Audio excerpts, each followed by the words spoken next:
سلام دوستان گل، خوش آمدید به یه ویدیو جدید دیگه. این بار داخل این ویدیو نه جنگی داریم نه قلعه‌ای داریم، هیچی در کار نیست. این بار اومدیم با یه ویدیو آموزشی خیلی کوچیک. جوازش هم بدک نیستا، میتونید خوب استفاده کنید ازش و لذت ببرید. بدون هیچ معطلی بریم سراغ ویدیو.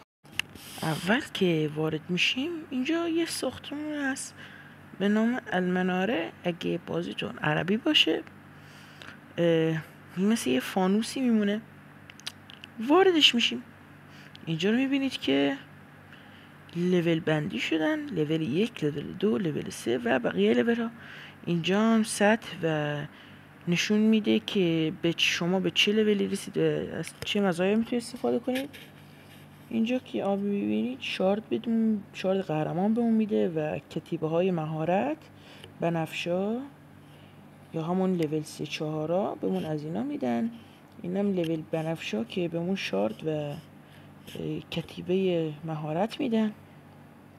احتمال داره بین اینا هم مولی باشه، احتمال زیاده. و این باسا که ضعیفن و واقعا ریواردهای خوبی میدن.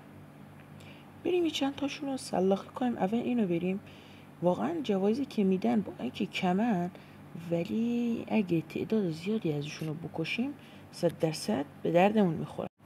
بازیبای با لطافت بهشون حمله میکنیم، سعی کنیم نیروهامون رو تقسیم کنیم بینشون تا بتونیم بیشتر و سریعتر به جوایز برسیم.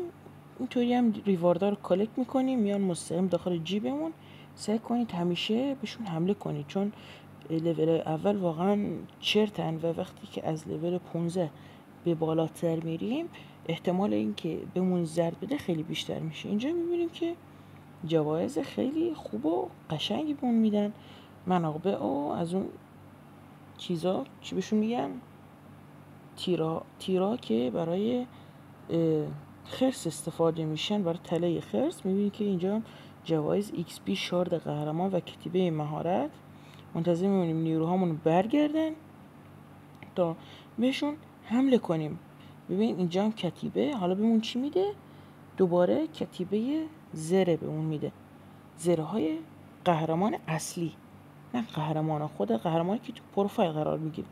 بهشون باید حمله کنیم چون واقعا باس فایت ها اول بازی خیلی نادیده گرفته میشه و کمتر بهشون حمله میشه، ولی از لول 15 به بالا واقعا جوایز خوبی میدن، مخصوصا لول 20 یا همون مکس باشه. یعنی جوایز خیلی خیلی خیلی باحال و جذابی میدن. اینجا منتظریم تمام نیروهامون برگردن تا بتونیم حمله کنیم. دونه دونه حمله کنید، چه آبی باشن چه بنفش، باید همه رو بزنید چون واقعا اینطوری میتونید از جوایز بیشتری بهره مند شوید. منتظر میمونیم اتک بدیم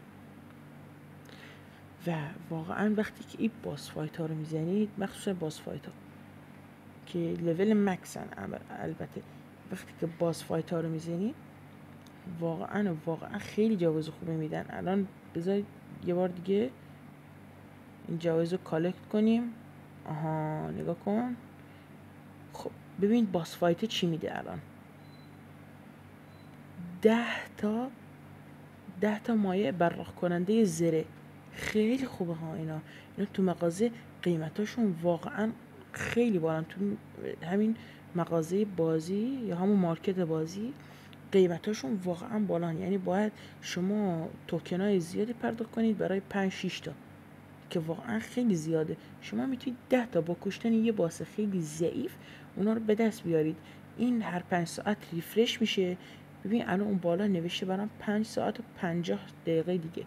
این هر بار ریفرش میشه. شما هر بار که اینو بزنید تقریبا اگه شانس تو خیلی بالا باشه 3 بار میتونه براتون مایع براق کننده بیاد که واقعا خیلی خوبه. یعنی شما 3 بار حمله کنید 30 تا فکر کنم 3000 تا توکن اتحاد میشه. همون اتحادی که وقتی که حمله میکنید داخل وار بهتون 90,000 تا 9,000 تا میده. شما 3000 تا باید برای 30 تا بدید و شما میتونید اینجا با کشتن باز واقعا جوایز خوب بگیرید. اینم جوایزشون. میدونم از این ویدیو لذت برده باشید. تا این ویدیو دیگه